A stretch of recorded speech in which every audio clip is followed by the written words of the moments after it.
नमस्कार. इन्फोबॉट चॅनलमध्ये आपले पुन्हा स्वागत. आपण बघत आहोत की महालक्ष्मींच्या व्रताचं उद्यापन कसं करायचं. हा पार्ट 3 आहे. पार्ट 1 पार्ट 2 बघून घ्या. पार्ट 2 मध्ये आपण पाहिलं की प्रार्थनापूर्वक नैवेद्य अर्पण करायचं आहे. नैवेद्य अर्पण करून झाल्यानंतर एका फुलाने ह्या व्रतावरती पाणी शिंपडायचं आहे. त्यानंतर पाणी शिंपडून झाल्यानंतर महालक्ष्मी मातेंना व जो कलश ठेवलेला आहे त्याला त्या ज्या जागेवर ठेवलेला आहे त्यावर 3दा वरखाली करायचा आहे.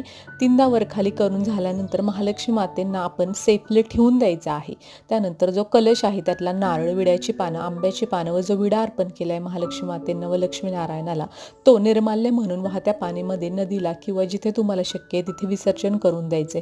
जी फळं व दूध साखर अर्पण करतो त्यातली फळं आपण प्रसाद म्हणून खाऊ शकतो व दूध साखर आपण डिस्पोज करून टाकायचं आहे. अशा प्रकारे आपलं हे जे व्रत आहे मार्गशीर्ष महिन्याचं गुरुवारचं ते उद्यापन करून संपन्न झालेलं आहे.